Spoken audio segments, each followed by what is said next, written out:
우리 주변에는 수많은 사람들이 함께 어우러져 살아갑니다.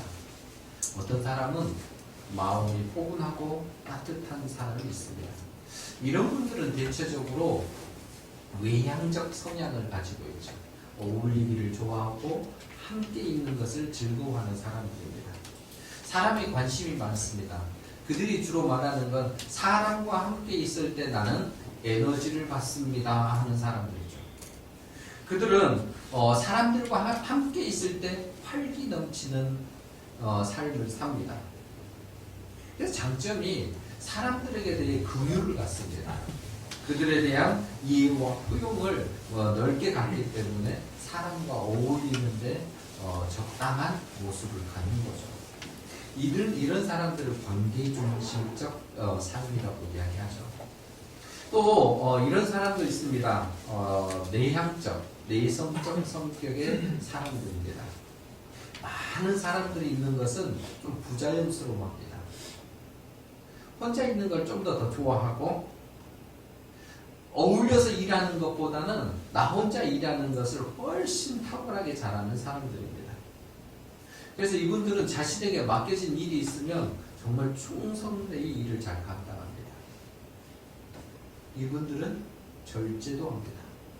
맡겨진 일이 먼저 우선이니까. 그래서 관계 중심이 아닌 일 중심의 삶을 사는 사람들입니다. 그래서 이런 분들이 일을 딱 하면 뒤를 안 봐도 되는 깔끔한 일들이 생기는 거죠.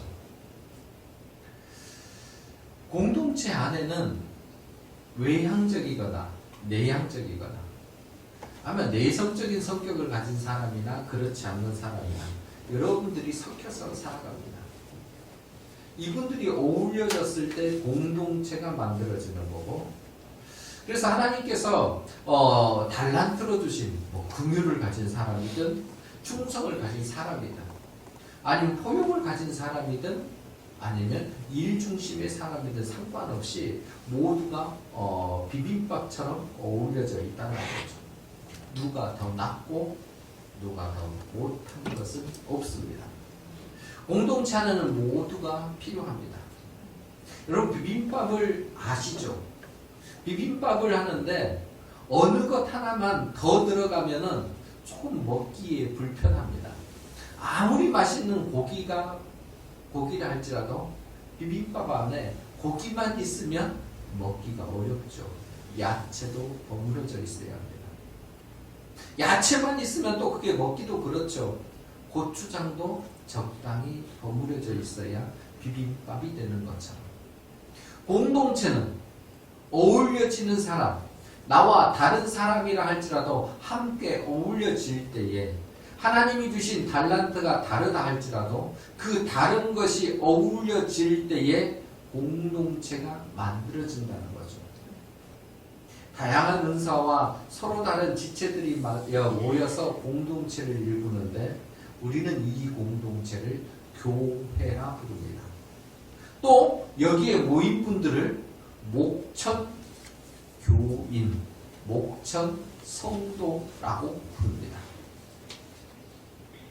그런데 이런 공동체들이 유지되는 거, 어쩌면 조금 잘못하면 부셔져 버릴 것 같은, 어그러져 버릴 것 같은 이런 공동체가 조화롭고 사랑스럽게 만들어지려면 필수적으로 가져야 할 덕목이 하나가 있다는 거죠. 그게 뭐냐면 서로 사랑이라는 덕목입니다. 서로 사랑하는 이 덕목이 빠져버리면은 제각각의 것만 자랑하면 공동체는 부서질 수밖에 없습니다. 우리가 읽었던 이 요한일서 사도 요한, 예수님의 12제자인 사도 요한이 쓴 서신입니다. 요한일서를 통해서 사도 요한은 끊임없이 반복적으로 강조하는 것이 뭐냐면 하나님 사랑입니다. 오늘 본문에도 우리가 봤습니다. 하나님은 사랑이시라. 그런데 요한이 강조하는 것은 하나님의 사랑과 더불어서 또 한 가지가 있습니다. 그게 뭐냐면 서로 사랑하라는 거예요. 성도들이 사랑하라는 거예요. 우리끼리 사랑하라는 거예요. 그리고 그 사랑을 보이라는 겁니다. 여러분 요한일서 안에는 서로 사랑하라는 말이 5번이나 등장이 되었습니다. 짧은 서신이에요. 짧은 서신인데 이렇게 반복적으로 사랑이라는 용어는 수없이 나옵니다만 거기에 대해서 서로 사랑이라는 것이 5번 나오는데 우리가 읽은 7절부터 21절까지의 이 짧은 본문 안에는 3번이나 등장을 합니다. 그만큼 요한은 지금 이 서신을 읽고 있는 모든 성도들이 서로 사랑하기를 강조하고 있는 겁니다. 요한은 말하죠. 우리가 그리스도인이 될 수 있었던 근간이 뭐냐? 뼈대가 뭐냐? 기본이 뭐냐? 그것은 하나님의 사랑이었다. 하나님의 사랑이 없었으면 우리는 그리스도인이 하나님의 자녀가 되는 그 권세를 누리지 못하게 됐다는 거죠. 여러분, 하나님 사랑의 근거에 되는 특징 중에 하나는 뭐냐면 먼저 사랑하십니다. 하나님은 먼저 사랑하십니다. 우리 오늘 보면 19절 보시면 이렇게 기록되어 있습니다. 우리가 사랑함은 그가 먼저 우리를 사랑하셨습니다. 하나님은 우리를 먼저 사랑하셨습니다. 그 사랑이 특징이에요. 내가 하나님을 열심히 사랑했더니 하나님 앞에 보이는 것이 많았더니 하나님을 내가 이토록 내가 정말로 온 마음과 정성을 다해서 뭔가 행동을 취했더니 하나님이 드디어 나를 사랑하셨구나. 그게 아니라는 거예요. 하나님이 먼저 나를 사랑하셨다라는 선언입니다. 사실 우리는 타락한 존재들입니다. 아담 이후에 우리는 죄로부터 멀어질 수 없는 죄를 늘 가지고 살아가는 사람들이었습니다. 그런데 이런 타락한 우리를 하나님께서는 버리지 않으셨다는 거예요. 오히려 우리를 구원하시기 위해 하나님은 수없이 많은 일들을 행하셨고 그 일의 핵심은 예수 그리스도를 보내주신 것입니다. 하나밖에 없는 독생자 예수 그리스도. 그런데 예수 그리스도를 보내심과 동시에 한 가지 기억하실 게 있습니다. 버리셨다라는 것. 하나님은 예수 그리스도를 우리에게 보내주시면서 십자가에 죽도록 버려 내놓으셨다라는 겁니다. 십자가에서 우리를 향한 사랑을 보여주시기 위해 버리셨습니다. 또 그 사랑이 유지되어 줄 수 있도록 우리에게 성령 하나님을 보내주셔서 여전히 그 사랑이 지속될 수 있는 복을 허락해 주신 거죠. 하나님이 계획하시고 하나님이 실행하시기 위해 예수 그리스도를 보내주시며 예수 그리스도께서 십자가에서 버림받으시면서까지 하나님의 사랑을 확증하시고 성령님께서 여전히 우리를 붙들어 주시는 이 사랑, 그래서 하나님 사랑을 온전한 사랑이라고 부릅니다. 완전한 사랑이라고 이야기를 하는 겁니다. 우리는 이런 온전한 사랑을 받아 그리스도인이 되었습니다. 이걸 소중히 여기시고 이것을 아는, 깨닫는, 그리고 누리는 복이 우리 모두에게 있기를 소원합니다.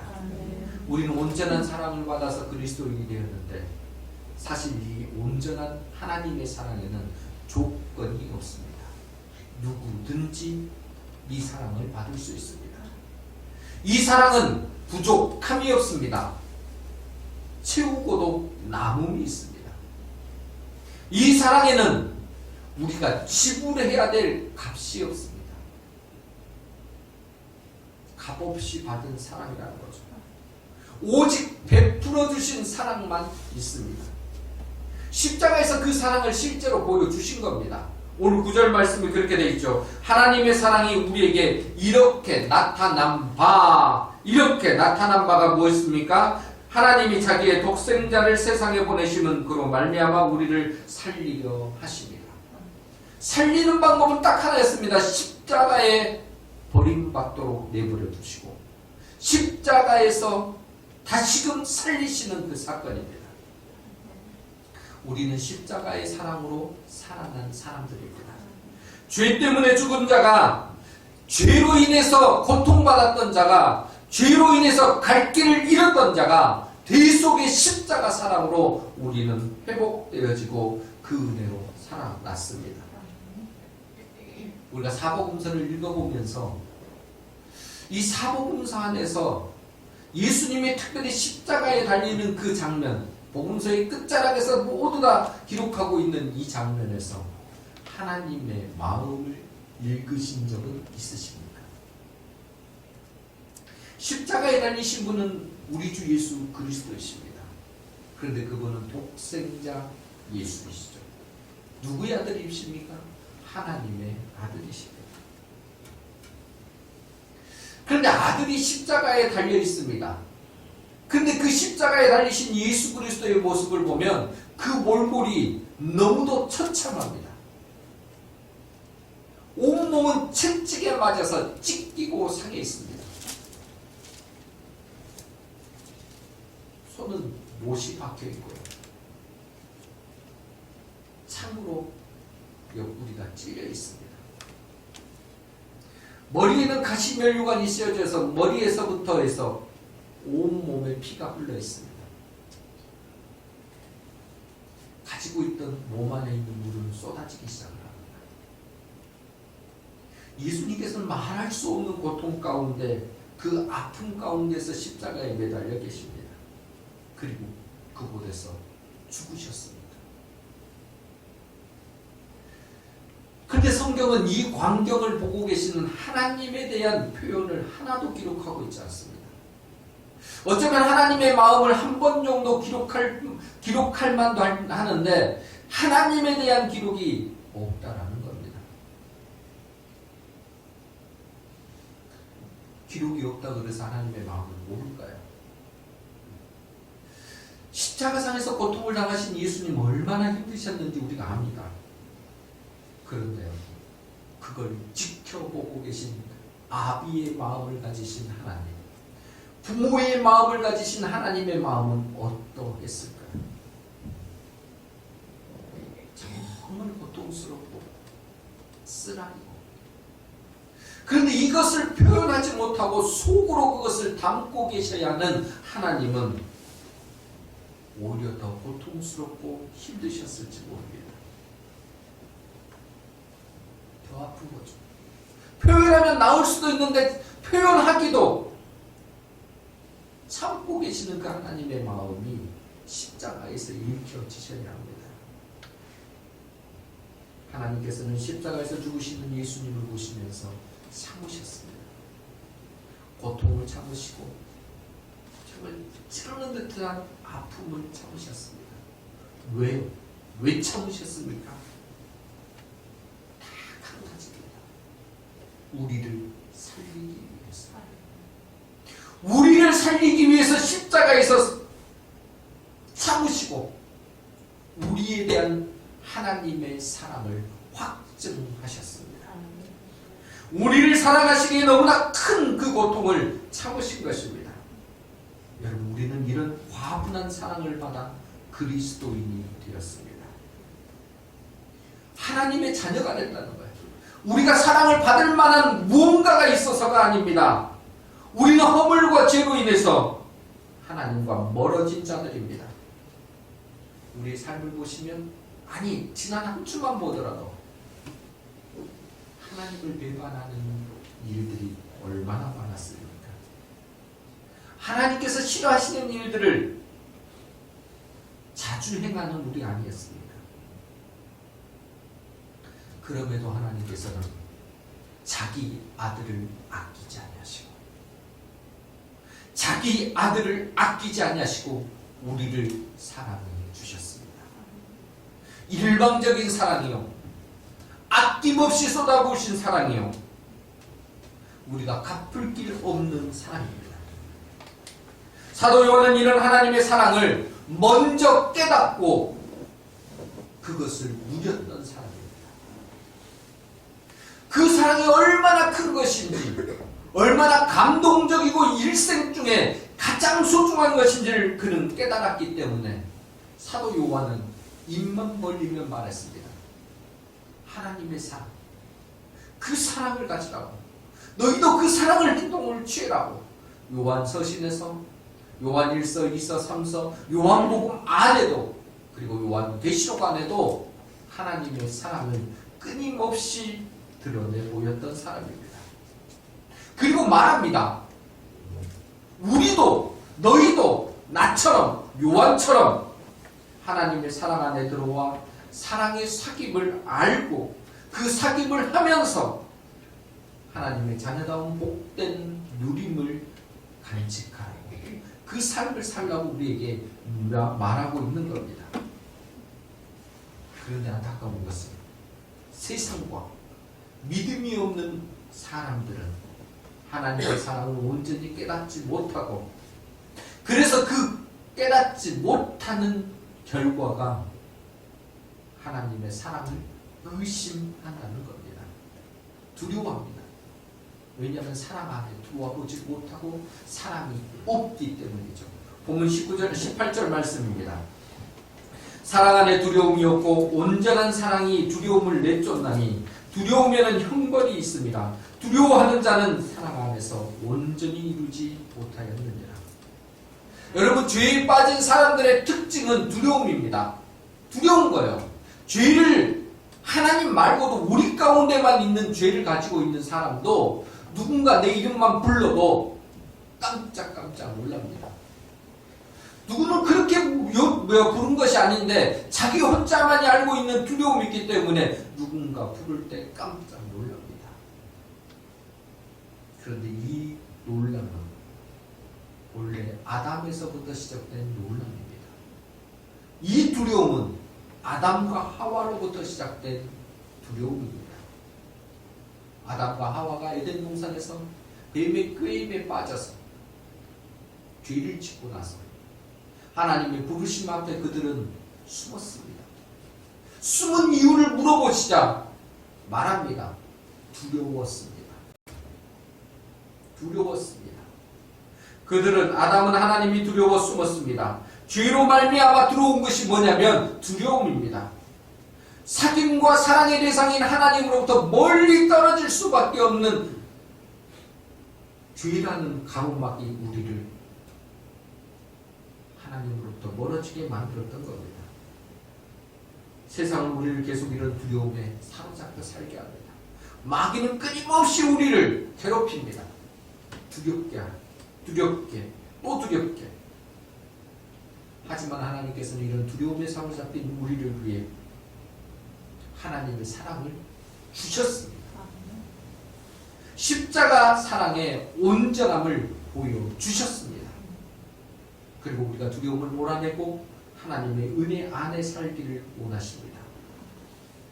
하나님이 주신 그 사랑을 말로 형용할 수 없는 그 사랑을 넉넉히 받은 자, 하나님은 사랑이시라는 이 말을 마음에 담고 삶을 통해서 드러내고 있는 사람, 그들을 보기를 원하십니다. 사실 이런 사랑을 깨닫는 사람들은요, 삶이 달라집니다. 특징이 달라요. 하나님께서 내게 베풀어 주신 온전한 사랑을 알기에 뭘 하냐면 나도 스스로 그 사랑이 샘솟는 걸 알고 보여주려고 합니다. 얼굴에 미소가 달라집니다. 여러분, 젊은 청년들 보실 때 얼굴이 확 펴요. 그럼 말하잖아요. 사귀는 사람이냐고. 사귄다라는 의미가 뭐예요? 사랑을 받고 주고 있다는 의미입니다. 사랑하면 살아난다니까요. 병든 자도 사랑을 받으면 일어납니다. 약한 자도 사랑을 받으면 일어납니다. 세상의 사랑도 이러한데 하나님의 온전한 사랑을 받은 사람은 말할 필요가 없다라는 거죠. 사랑하니까, 아니 사랑을 받으니까 그것을 깨닫는 자는 삶의 태도가 달라진다라는 거예요. 더더군다나 이 사랑이 한 번 주어지고 끝나는 것이 아니고 영원히 계속적으로 끊어지지 않을 것을 알기 때문에 하나님의 사랑을 받은 자에게 나타나는 특징은 담대함입니다. 나는 사랑받았어. 나는 이 사랑을 가지고 사는 사람이니까 담대하다라고 말을 합니다. 비록 우리가 죄인의 모습입니다. 하나님 앞에 실망을 보여드릴 때도 많이 있습니다. 하나님도 싫어하십니다. 분노하십니다. 그렇다고 해서 그 하나님의 사랑에 나 너무 그 행동이 싫어. 내가 그것 때문에 분노한다. 너를 지적한다라고 말씀하시지만 하나님은 우리에 대한 사랑을 거두지는 않으십니다. 왜냐하면 하나님이 베풀어 주신 사랑은 감정이 아닙니다. 일시적으로 감동을 시켰기 때문에 주어주시는 사랑이 아닙니다. 하나님의 사랑은 성품 자체이십니다. 죄와 허물을 뛰어넘는 하나님의 속성이 사랑이십니다. 그래서 우리가 해야 할 일이 뭐냐면 그 하나님의 사랑을 의심하지 않는 겁니다. 설령 죄를 지었다 할지라도 내가 어그러진 상태의 삶을 살고 있다 할지라도 여전히 나를 향해서 베풀어 주시는 그 하나님의 사랑은 언제나 동일하시다라는 것을 기억해야 합니다. 그리고 해야 할 일이 뭘까요? 돌이키는 겁니다. 내가 죄에서 계속 그렇게 살면 하나님이 주시는 그 사랑을 누리지 못하면 안타깝고 안타까워하신 하나님의 심정을 헤아리는, 그래서 하나님께로 돌아온 탕자와 같은 모습이 우리에게 있어야 된다는 거죠. 죄 안에 계속 머물러서는 안 됩니다. 하나님의 사랑 안에 머무는 것이 우리가 해야 할 일입니다. 그때에 세상의 두려움이 제거되어지고 죄가 미워지기 시작합니다. 사도 요한은 이런 하나님의 온전한 사랑을 깨닫고 누리기를 우리 모두에게 강구하고 있는 겁니다. 하나님의 사랑 안에, 이 온전하신 사랑 안에 거하는 우리가 되기를 바랍니다. 그런데 이 사랑을 간직하고 있는데 이 간직된 사랑이 혼자만으로는 계속 유지하기가 사실 어렵다는 겁니다. 그래서 요한이 한 가지 방안을 제시한 게 뭡니까? 서로 사랑하는 것. 이거는 요한이 제시했다라기보다는 예수님께서 제자들에게 하신 말씀이고, 이 말씀을 받아서 요한이 우리에게 다시금 생각나게 해주는 말씀입니다.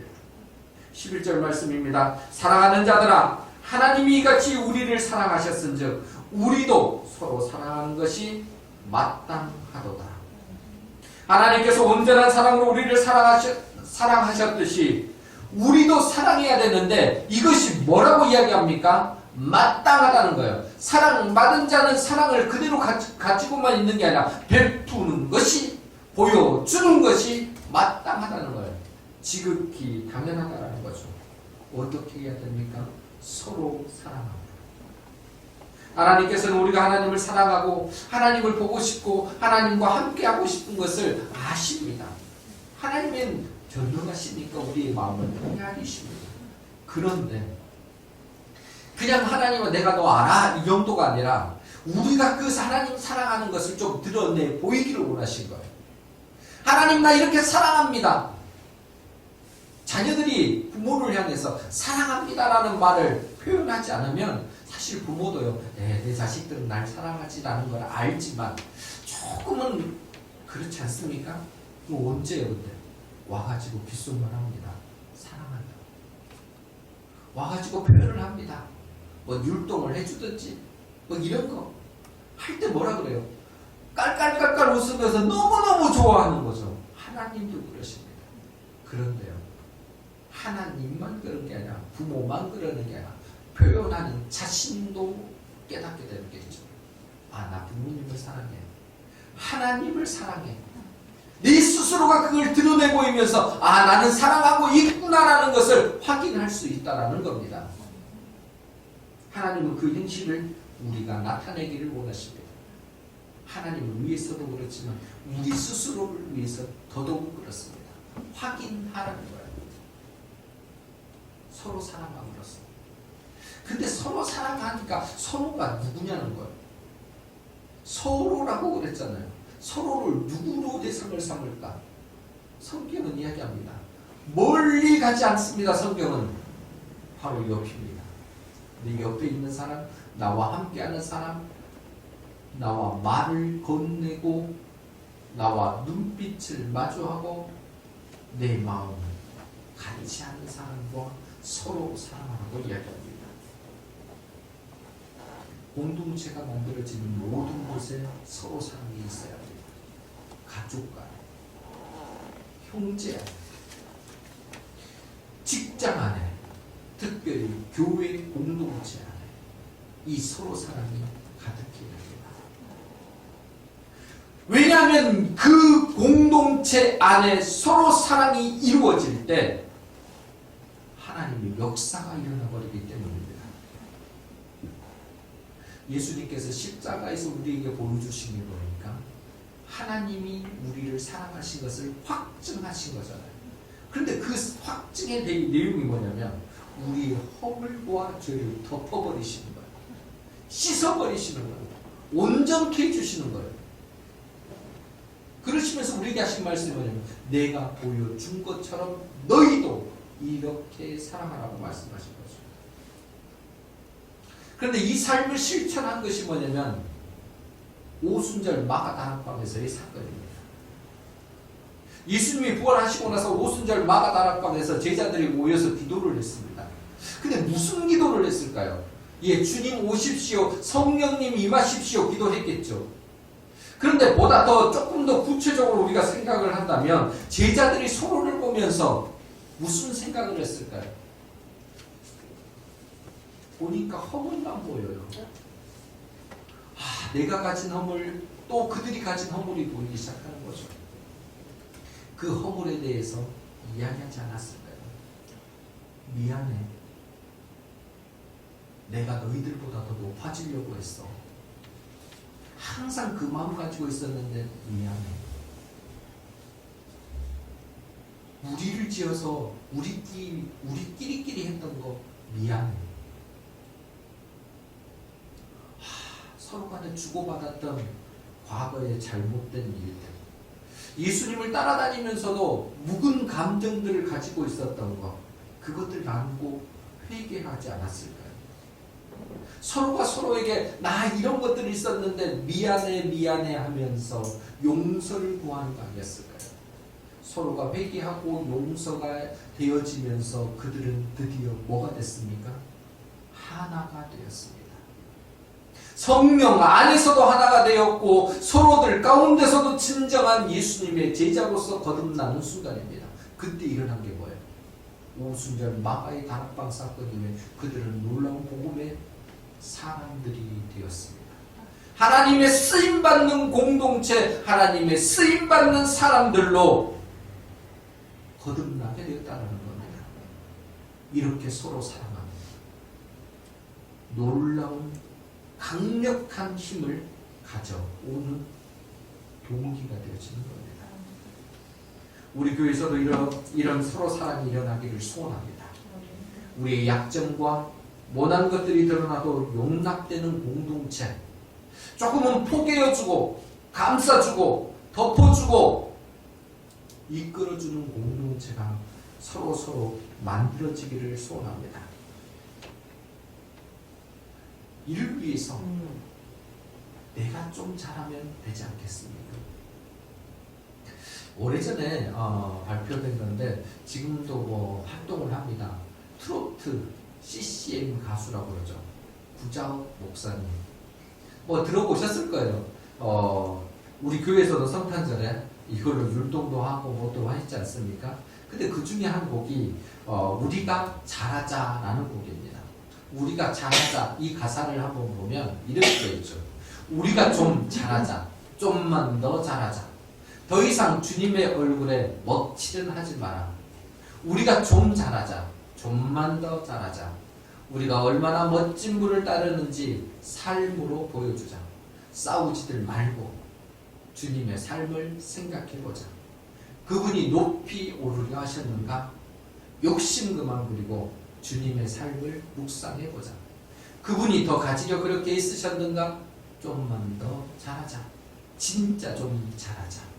더 이상 주님의 얼굴에 먹칠은 하지 말자. 우리가 좀 잘하자.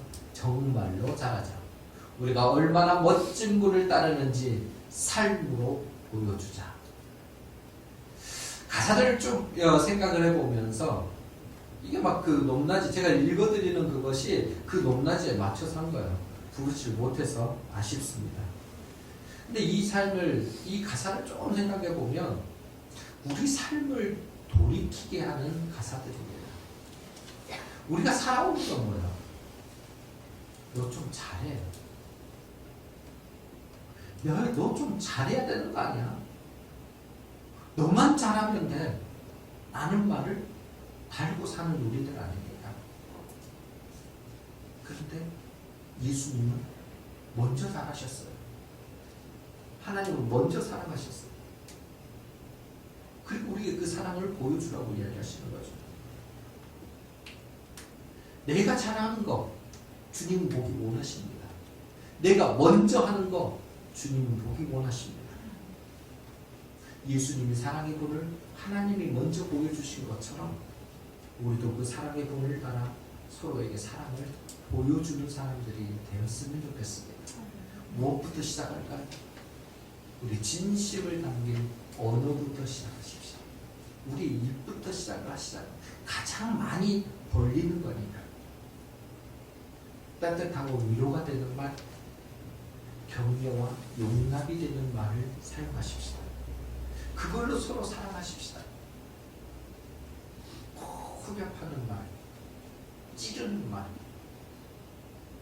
지적하는 말, 아프게 하는 말, 이거는 끼로 이제 버려두고 우리가 서로를 격려하고 세우고, 괜찮아, 내가 널 일으켜줄게, 이해해, 이런 말들로부터 먼저 진심을 담아가지고 서로 사랑하십시다.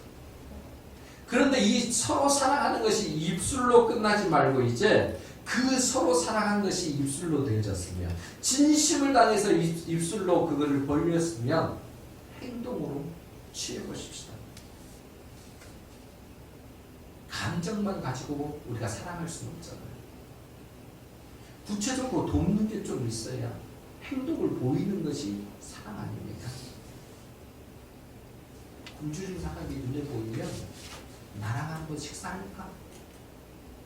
헐벗은 사람이 있다면 입혀야 합니다.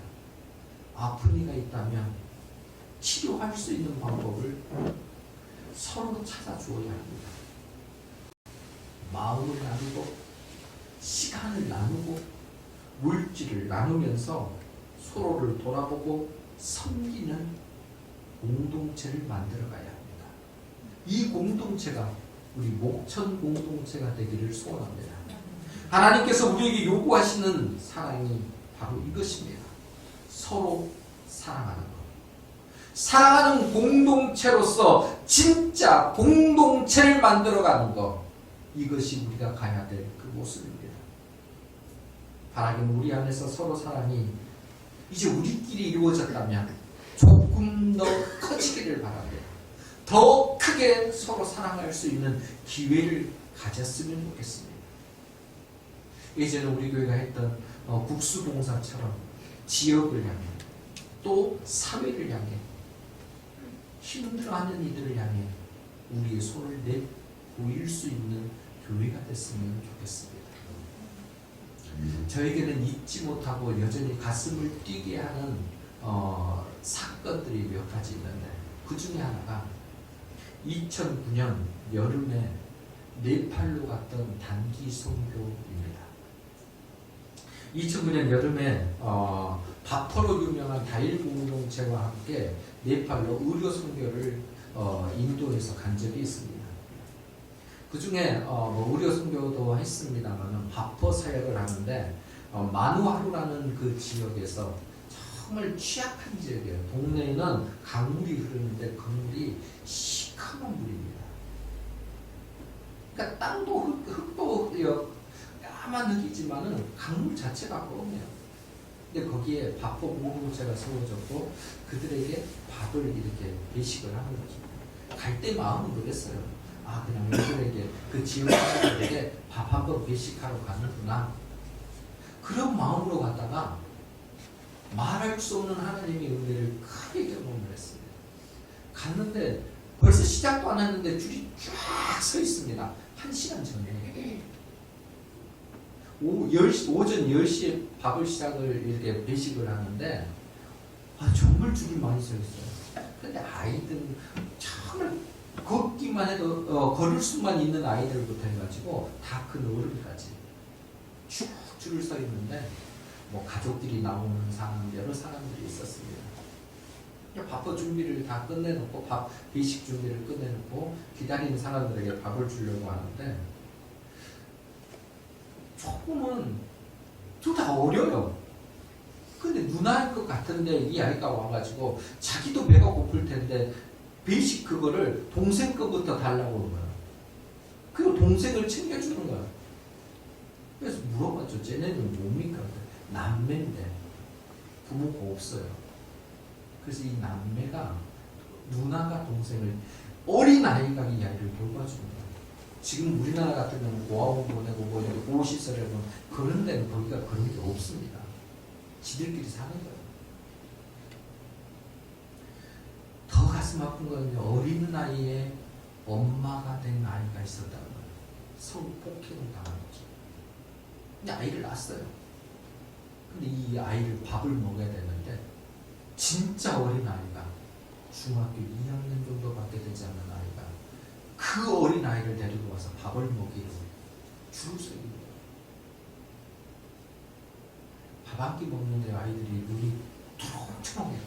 얼마나 천진난만하게 우는지 모릅니다. 근데 그 배식을 하면서 옆에 계신 선교사님이 통역을 해주시면서 이렇게 했는데 그때 갑자기 눈물이 푹 나더라고요. 아, 하나님 이런 은혜를 내게 나는 이보다 훨씬 더 큰 은혜를 줬는데 베풀어 주신 환경도 있고 먹고 사는데도 이런 은혜를 주셨는데 제대로 감사치 못했구나. 죄송한 마음이 들었고요. 이 밥 한 끼에 하루 한 끼 먹는 이 밥 한 끼에 온 마음을 다 쏟는 이들에 대해서 미안한 마음이 들어서 눈물을 흘렸습니다.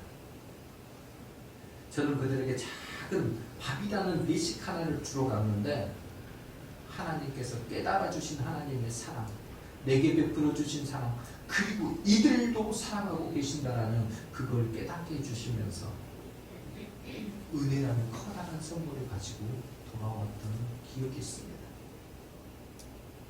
우리에게 베풀어 주신 거는요, 지금 없는 것 생각하지 마시고 있는 것에 감사해 보십시오. 아니, 우리가 더 크게 서로 사랑하면 내가 생각한 것보다 훨씬 더 큰 은혜를 하나님이 우리에게 베풀어 주실 것입니다. 그걸 누리게 해주신다는 거예요. 그런 면에서 우리는 이 시대의 비극을 마주서야 합니다. 지난 2월 6일 튀르키예와 시리아에 7.8의 강진이 일어났습니다. 벌써 이미 사망자는 4만 1000명을 넘어섰고요. 추산에 의한다면 10만 명 정도의 사람이 사상자가 일어날 것이라고 이야기합니다. 튀르키 지역이 저 모습입니다. 더 많은 사진들이 있는데 선교사님이 보내온 자료를 보니까 훨씬 많더라고요. 처참합니다. 난민들이 앉아서 먹을 걸 구하는 그 장면이죠. 하루아침에 새벽에 일어났기 때문에 식구가 한꺼번에 사라져버렸어요. 잠을 자던 이들이 없어져 버린 거죠. 어디에 매몰되어 있는지도 모릅니다. 내 이웃이 없습니다. 슬퍼했습니다. 우리가 아는 튀르키예, 지금 예전에는 터키라는 지역이죠. 그런데 여기에는 성경에 나오는 지역 교회들이 곳곳에 등장합니다. 이번에 안타키아라는 곳이 지진이 발생해서 폐허가 됐는데 그곳은 우리가 잘 아는 수리아 안디옥 교회가 있던 지역입니다. 사진을 찍어 보내오셨는데 교회가 무너졌습니다. 수리아 안디옥 교회가 다 무너져 버렸습니다. 이럴 정도의 모습인데 한 가지 더 이들에게 슬픈 거는 슬픔을 가누기도 힘들지만 오늘을 살아가야 된다는 사실입니다. 그들에게 따뜻하게 머물 공간도 마실 물도 음식이 부족한 상황입니다. 처참한 거죠. 어떻게 일어나야 될까요? 바라기는 전 세계가 그들을 서로의 대상으로 삼아 줄 때입니다. 우리도 그들을 서로의 대상으로 삼아 주어야 합니다. 어떤 대상일까요? 서로 사랑해야 될 대상. 오늘 본문 사도 요한은 말합니다. 21절 말씀에 우리가 이 계명을 주께 받았나니 하나님을 사랑하는 자는 또한 그 형제를 사랑할지니라. 그 형제를 사랑할지니라. 그 형제, 사랑하는 그 형제가 튀르키예, 시리아에 우리 고통을 당하는 이 땅에 우리와 함께 살고 있는 사람들입니다. 지금까지 우리가 가지고 있었던 서로 사랑, 우리 공동체 안에 머물렀던 더 큰 사랑을 이제 세상 앞으로 보여주십시다. 우리가 세상의 소금과 빛이라는 것을 보여줘야 합니다. 우리 가진 것으로 그들을 섬기며 하나님의 사랑을 보여주고 증거할 때 세상은 우리를 통해 하나님의 사랑을 보게 됩니다.